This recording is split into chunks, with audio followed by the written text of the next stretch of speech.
Hello, my beautiful witches. Today is not Monday, and I'm not going to be doing a long spell. I do want to share this spell with you, not only because some of you guys have requested this in the past week, like one after the other, after the other, after the other, but a really close friend of mine have reached out to me because she has this particular problem. Let me show you what we're going to do. We're going to be doing a spell to make your neighbors move. So in this particular case, my friend does not have really any issues with her neighbor, but very questionable characters, and we're talking about people that sell. I'm gonna write the name of what they're selling right here in the screen because I don't want to get this video canceled or whatnot, but these people is selling illegal stuff, bad stuff. And again, she doesn't have any issues with the neighbor, but she believes that these people is taking advantage of her neighbor and they are using his home to do these illegal businesses. As you can see, sometimes when we want to do banishing spells for bad neighbors, it's not necessarily the neighbor, but situations that are happening in the neighbor's house. If this is an issue that you have, then this is a great spell for you. If you just want to get rid of your neighbor, then you use this for your neighbor. But in this particular case, we're going to be addressing certain individuals that are doing bad things in this house. For this spell, we are going to need a few things.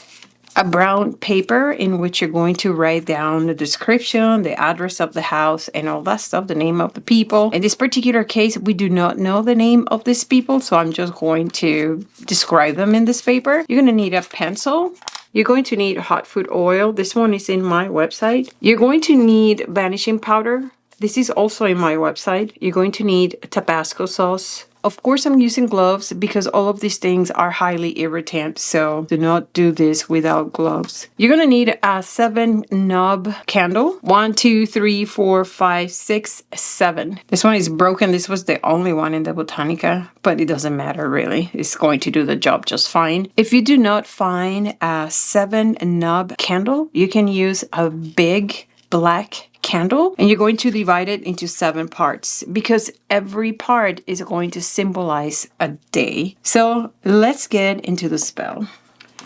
First things that we're going to do is we are going to grab our brown paper, and in our brown paper we are going to state what we want. In my particular case, I'm going to write down the address of the house, also the description of the individuals that my friend described, and as well as the petition that I have. If in your case you know the name of the person, then you will put the name of the person and underneath your petition.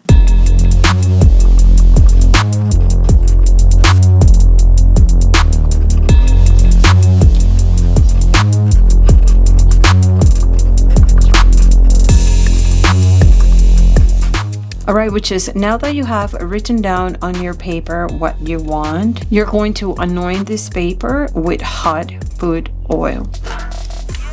While you're doing this, witches, you have to really think about what you want.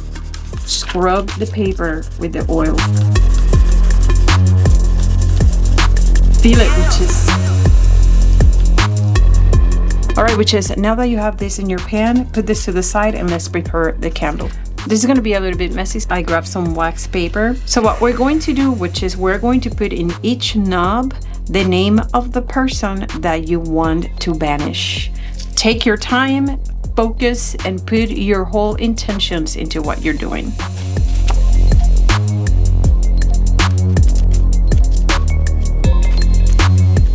Okay, so now that my candle is inscribed with the name or the description of the people that my friend wants to banish, we are going to prepare now the candle anointed and to add the things that we are going to add to it. First thing that I'm going to add to this candle is of course going to be banishing oil. You don't have to put that much, witches. In this particular moment, I just want to anoint this candle so the banishing powder sticks to it.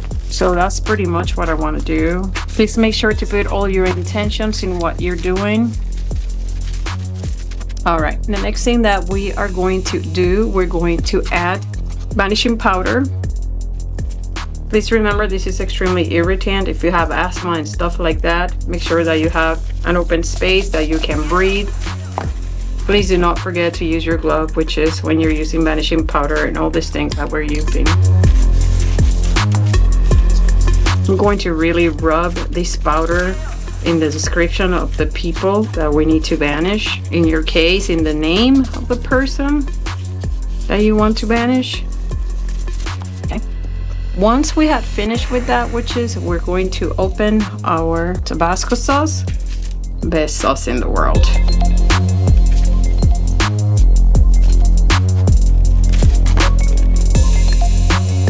Oh my god, I love Tabasco sauce. We're going to anoint this candle.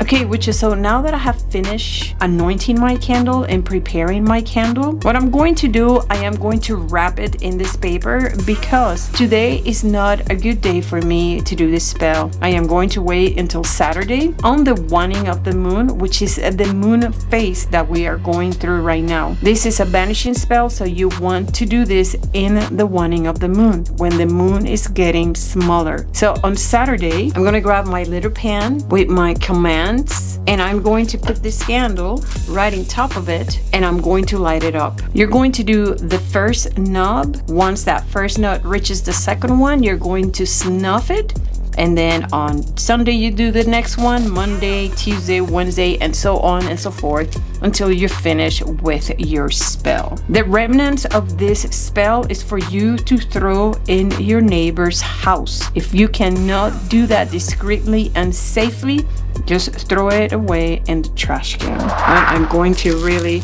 wrap this up in here, just a little more. I'm gonna put this in a dark place and she'll be ready to be worked on Saturday. Witches, I wish you the best.